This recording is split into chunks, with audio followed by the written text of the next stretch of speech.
Looking for a smart investment opportunity? This stylish one-bedroom apartment in Prime Lekki is your chance to earn 16 to 20 million naira annually in passive income. Yes, you heard me right. With an attractive vacation rental market, you can capitalize on consistent bookings and a strong demand for travelers year-round. Nestled in one of Lekki's most desirable areas, this apartment is close to vibrant cafes, beaches, and top attractions. Most apartments have already been sold, fewer than 8 remain, making this an exclusive opportunity you don't want to miss. This investment allows you to maintain ties with your roots if you live abroad, while still benefiting from owning property in Nigeria. Plus, property management services are available, making it easy to oversee your investment without hassle. Secure this reliable income stream today, while also enjoying personal use during visits home. Invest in your future now. Contact us to learn more. Welcome to MiNibA, unveiling Nigeria's entrepreneurial spirit, one story at a time. Feel the pulse of Nigerian creativity, where dreams flourish and the nation thrive.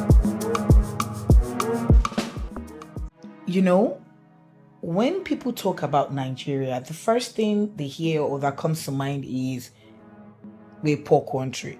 But let's be honest, Nigeria is actually not poor. They have oil, gas, land, brains, right? So what we have is problems that make us look poor. I don't know if, but that's what I feel. Hi guys, welcome to MiNibA Season 5. And our theme for this season is poverty is not the cause of your problem or our problem. Our problem is the cause of our poverty. Hey, does that sound complicated? What do you think? No, it sounds fantastic. It's good to be back, and it's a wonderful theme. I remain Akinfemi with my wonderful co-host, Sanami. Hi guys. Yeah, it's been a while. Yes, another October 20 is upon us. So if you're listening for the first time, you know October 20, we used it to remember those who were slain, and our job is to push for the Nigeria of our dreams. Hence why this season 5 is so fitting. Yeah, I agree. And although a lot of people out there say, oh, that day never happened, people didn't die, but we all know the truth. Well, but that's not what we're trying to concentrate on today. We're trying to just see how we can make Nigeria better, which is why we really need to tackle the problems, right? The root of the problem, and not just thinking that people are poor and poverty is the initial problem. I remember one time when I was stuck in traffic and on Third Mainland Bridge, right? And I was just watching the water, peaceful, and thinking, I say, if this bridge should collapse now, now only God hand I do. And not because, and that was because the bridge was shaking. But it's not because we don't have engineers. Yeah, the bridge was shaking, literally shaking. Now, this is not because we don't have engineers or money. It's because we never fixed the root problem. So it just reminded me of how Nigeria is. You know how many times that bridge has been closed down or claimed to be fixed, but it's still shaking from time to time, right? What do you think? I think it's spot on. I always think from a personal perspective when I think of my experiences. So in my own way, I think of how, now that everywhere is perceived to be difficult, how, people may resort to asking for help a lot. But then they begin to rely on that asking for help instead of really tackling the root cause and focusing on what they can control. Having more integrity, showing up more, treating your time like it's money, right? So in a sense, it's also a root cause that is not being addressed. Well, I can't agree less, right? It's just when a child is sick, right? A wise parent doesn't just keep giving the child paracetamol or just giving the child different types of drugs. You have to know why your child is sick, right? That's exactly what we're supposed to be doing in Nigeria. You need to, most times we keep treating the symptoms instead of knowing what the root cause is, right? We say no money, there's hardship in the country, the economy is bad. But what actually caused it? I believe it's leadership without vision, culture that celebrates shortcuts. I'm telling you, like, an average Nigerian is looking for the easiest way out, and broken institutions, basically. Yeah, and preparing for this episode, prepare for this season and this episode, one of the countries that we looked at and I enjoyed looking at was Singapore. So even in my field of real estate, I was trying to understand where the real estate market is. And so I ended up asking my Gemini, like, okay, where was real estate market in 1960 in Singapore? And it explained. And I was like, okay, so these institutions, do we have them in Nigeria that help the real estate market take off? He was like, yes. But then he pointed out something, and it came down to the values, which is one of the transformational pillars we speak about in this season. He says the thing about Singapore people are naturally, they value hard work and they value community, right? But people are Nigerians that we value short-sightedness in a sense, right? He didn't say it exactly like that, but that's how I interpreted it. So even though we also have a communal value, which is a good thing, we don't really value hard work, so we take shortcuts. Well, talking about Singapore too, right? I think I read up somewhere that in 1960s they didn't have oil. They were even poorer than Nigeria. Did you know that? No, I'm not discovering. But today, like, they're like a global economic hub. Like, people are traveling there. Have you seen the airport? Oh my God, it is mad. Mad, yeah. And why is that? He said it's because they like really tackled their problems, right? Corruption, bad governors, disorganization in general. So meanwhile, Nigeria has oil, boom, in 1970s, and we had money like water, but no structure. We chopped all the money and left the problems. Do you understand? So yes, and the result, decade later, we're here, broke, frustrated, hustling, yet we're still sitting on wealth, which to me sounds really abnormal.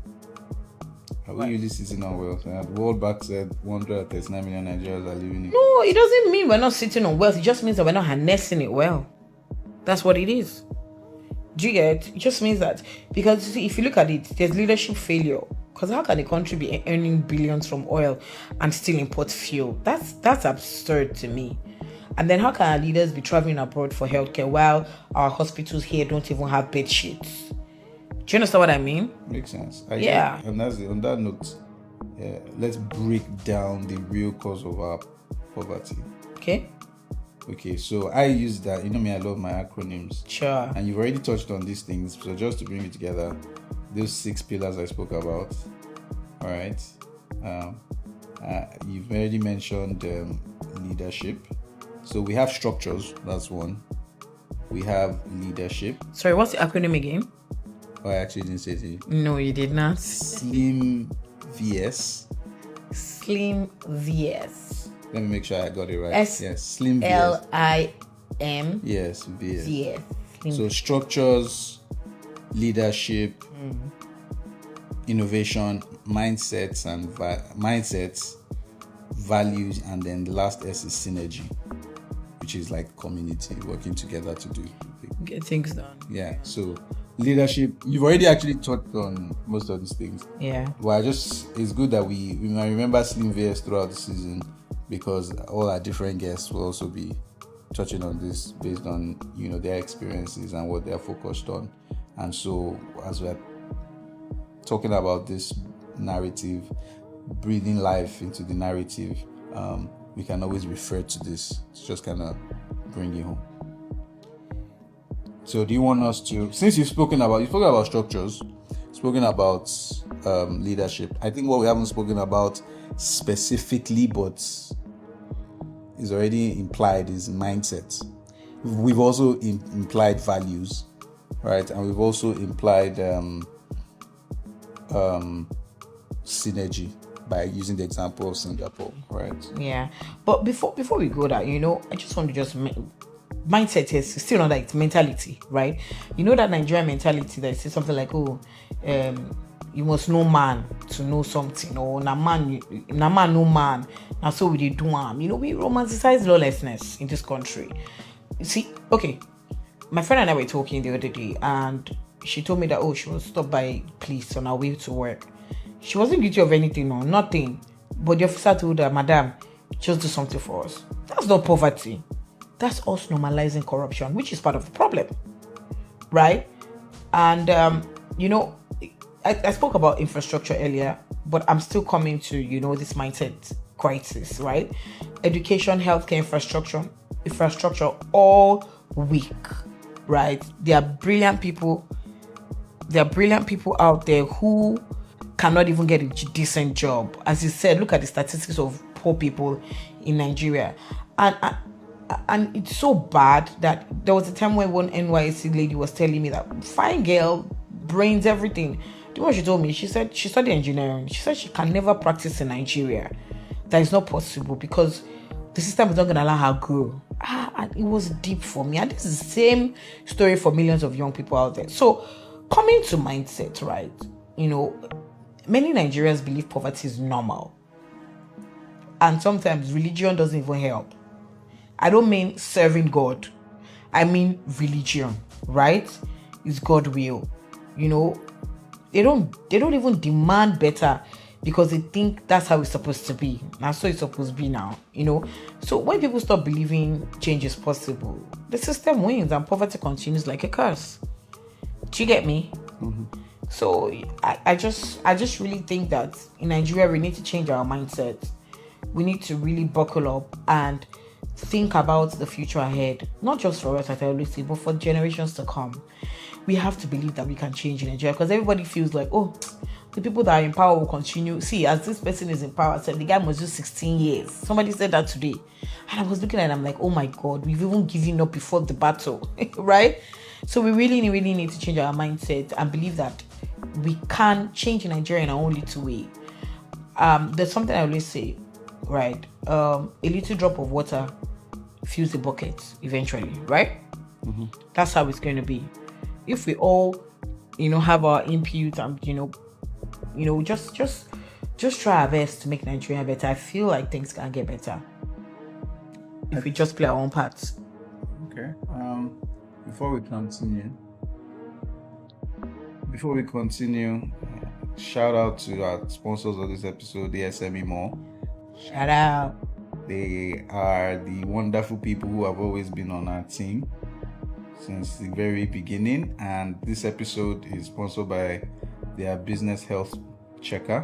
Mm-hmm. If you're a small business, big business, whatever type of business, just like we've said, a lot of Nigeria's problems come from a lack of awareness.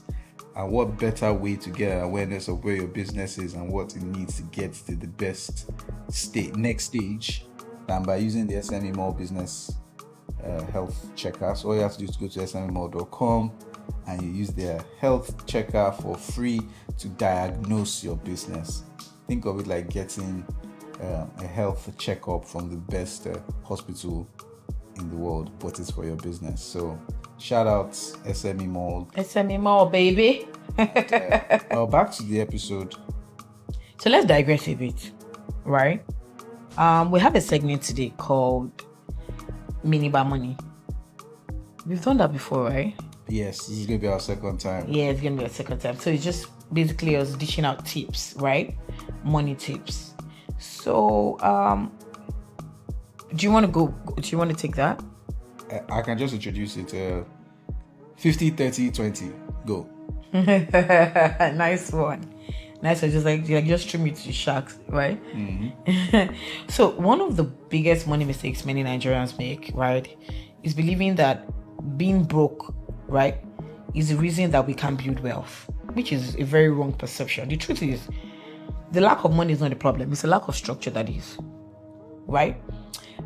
Think about it. Two people can earn the same 100,000 monthly. One person ends the month with nothing, and the other person slowly builds a financial cushion, no matter how small. The difference is not the amount, right? It's a system. And so here's a simple hack, and it actually changed my life. Although I go a bit extreme. I know we're saying 50, 30, 20 here, right? But for me, it's the other way around. I save 50% like a lot of times, and then spend the other 50% on every other thing. Do you guys? But for those who do not have, who haven't gotten to that level, right? You can start this way. So allocate, even if you're earning 20,000, right? Yeah. Before you touch any income, just give every naira a job. Allocate 50% of your salary or your earning, right, for living, rent, food, basics, right? Then 30% for business growth.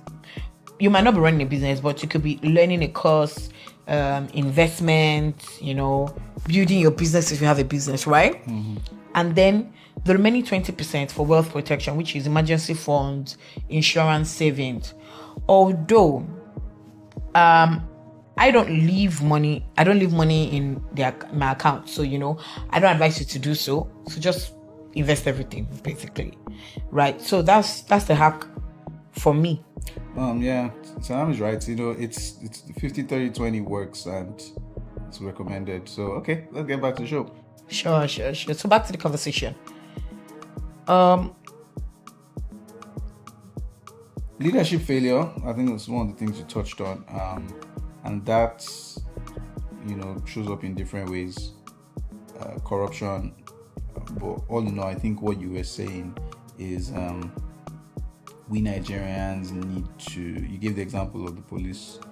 There's another example that came to mind as to when somebody I knew went to the hospital and there was no light, and they were like, look, it was a government hospital, I think, and then if you want light, then pay for private. It reminds me of a conversation I had in the off season with my wonderful brother-in-law, intellectual brother-in-law, shout out to Emmanuel Ariatica, and he was just talking about how a problem we have as a people is a lack of values for time, right? So without the awareness, or by promoting values that should not be promoted in general, we'll be stuck in this vicious cycle of poverty. And until we now, as a community, hold each other accountable and promote better values like treating time like money, no more Nigerian time when you're going for events, right? Having integrity and thinking for the long term. I think that's one of the things from what you told me about Singapore and just clocked to me. It's not that they didn't have corruption, right? It's not that they had smart people, we had smart people, but then they needed to sacrifice short-term thinking for long-term thinking to make the gains that they did. So yes, so for me, like when you touch on that part, it's like a chain reaction. Leadership failure, right? Leadership failure, moves to bad roads, no electricity, low productivity, fewer jobs, poverty, corruption, stolen funds, collapsed healthcare and education, weak human capital, poverty. It's like on and on. Poor mindset, no accountability, recycling the same leaders, more poverty. Do you understand? So it's like we go on and on and on and on about this. Look at our power sector. Nigeria generates less than 5,000 megawatts for over 200 million people. South Africa, on the other hand, generates over 40,000 megawatts, right, for fewer people. And guess what? What? Businesses here spend so much on diesel, which means that there's less money for growth and poverty keeps growing. How would these businesses even break even when they're spending a lot of money on diesel? Imagine the government solves that power problem permanently. Do you know how much business will be making in Nigeria? Right? So, but of course, we all know that power problem also comes from a place of selfish, side of some people who cannot stop importing generator. That's another side to it. Some Nigerians are very selfish, and because of that greed, we still have this poverty problem. So that's another problem, right? So poverty is in the roots, right? It's the fruit, and we keep plucking the fruit while the tree is still there, it's still rotting. We need to be able to plant a new tree. 100%. And I'm all for that, and I'm sure the guests that we're bringing on, you're going to see or hear very soon that we are these people, we communities like us, we are these seeds that are being planted that would bear better fruits. We have the likes of Laolu Adeola, who is making an impact. That's one of our favorite words on MiNibA, in the electric vehicle space, right? And talking about innovation, which is one of the critical pillars that we talk about. And you can see how these are the trees that we're planting that will bring forth the kind of fruits that will bring wealth. I guess that's the opposite of poverty, right? Yes, definitely. So we've been talking about the problem, right? So how do we fix the problem? Number one, we just need to really demand our accountability in this country. We also need to build strong institutions, not just strong men, right? We need to change our culture default setting. And then we also need to invest heavily in the mindset of young people, because they're the future, right? Yeah, I know there's some very stubborn old people that want to stay in power, but eventually they're all going to die. And the younger generation are going to take over. So we have to really start investing in mindset, because mindset shift is really powerful. And when we begin to see ourselves as builders, not victims, right, everything just begins to change automatically. My favorite analogy for mindset shift, some people who believe that they cannot shift their mindset and they are who they are. I mean, think about a time where you've been broke before, right? Think about how you felt. Think about how downcast, lost, how you felt that there was no hope. Now think about a moment where you now looked at your bank or you got a notification and money just came in, like substantial amount. How did you feel? Think of that feeling. Great, right? That was a mindset shift, and that happened in an instant, right? So if you believe, or you're holding on to a belief that our mindsets cannot change, that in and of itself can show you that mindsets can change in an instant. And I love that analogy a lot, and it's a good one, isn't it? That's a powerful one, especially since we're talking about wealth and poverty, right? That's really a powerful one. So I just want to reiterate this, right? Let's say it again one more time. Poverty is not the cause of our problem. Our problem is the cause of our poverty. Guys, let that sink, right? So if you're listening, here's my challenge to you, right? Ask yourself, what problem am I solving or enabling, right? Well, I, for one, solving the problem with MiNibA podcast, right? Trying to pass the message across, preaching the gospel, right? Getting people to come and enlighten other people on how to break forth from this mindset, right? So if we can fix the problem, then poverty will just fix itself. That's what I believe. Yeah, I think I love those breakdowns that you did with the, it's like this happens, like poverty. Leadership failure. That's for me is what you call a cycle. So once you fix the roots, then all of a sudden we go from vicious cycles of poverty to virtuous cycles of wealth, right? I think that's how another way we could just look at it. So this season we're back and we're better than ever, and we know that wonderful things are coming. I thank everyone who's contributed in the past to this podcast. I thank you, the audience, for tuning in. I thank you, those who are even coming back again this season, and we have wonderful things planned. So for me, so I think that's all from me. Yeah, and with that, we say thank you for listening to this episode of MiNibA, season 5, episode 1. Right, this season will be packed with so many solution-driven guests and experts, so you don't want to miss it. Let's keep the conversation going. All right, guys, bye. As we wrap up this episode, remember, the horizon is endless. Keep exploring, keep growing, and keep listening to MiNibA, where every dream nurtured is a step towards building the Nigeria of our dreams.